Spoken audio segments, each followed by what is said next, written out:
Hi అండి, అందరికీ నమస్కారం అండి. ఫ్రెండ్స్, మనకి ఇప్పుడిప్పుడే మరొక ముఖ్యమైన అప్డేట్ అయితే రావడం జరిగిందండి. అదేమిటంటే ఇక భారీగా తగ్గిన ఎల్పిజి గ్యాస్ ధరలు అంటూ అప్డేట్ అయితే వచ్చిందండి.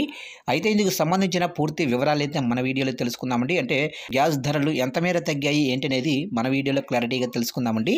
వీడియో మాత్రం ఎక్కడ స్కిప్ చేయకుండా చూడండి ఫ్రెండ్స్, అప్పుడు మనకి పూర్తి సమాచారం అయితే తెలుస్తుంది. ఇక లేట్ చేయకుండా వివరాల్లోకి వెళ్ళిపోదాము. ఇక చమురు మార్కెటింగ్ కంపెనీలు కమర్షియల్ గ్యాస్ వినియోగదారులకు శుభవార్త అయితే చెప్పాయి. వాణిజ్య అవసరాలకు ఉపయోగించే వంట గ్యాస్ సిలిండర్ ధర భారీగా తగ్గింది.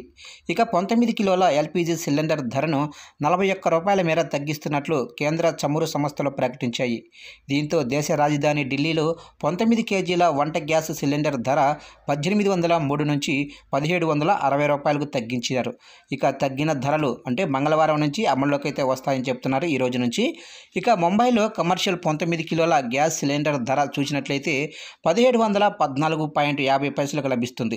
ఇక కోలకత్తాలో ₹1872కి చేరుకుంది. ఇక చెన్నైలో కూడా గతంలో ₹1965.50 కాగా ప్రస్తుతం అయితే తగ్గిన రేట్ల ప్రకారం చూసినట్లయితే ₹1924కి అయితే చేరుకుంది. ఇక హైదరాబాద్లో కమర్షియల్ ఎల్పిజి గ్యాస్ సిలిండర్ ధర ₹44 మేర తగ్గింది. దీంతో నిన్నటి వరకు 2029గా ఉన్న ధర ₹1985 అయితే తగ్గింది.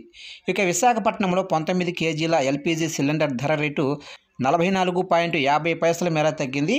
దీంతో ప్రస్తుతం ధర ₹1817కు చేరుకుంది. మరోవైపు 14 కేజీల గృహ వినియోగ సిలిండర్ ధరల్లో మాత్రం ఎలాంటి మార్పులైతే చోటు చేసుకోలేదు. గత సంవత్సరం ఆగస్టు నెల తర్వాత వీటి ధరల్లో ఎలాంటి మార్పు చోటు చేసుకోలేదు.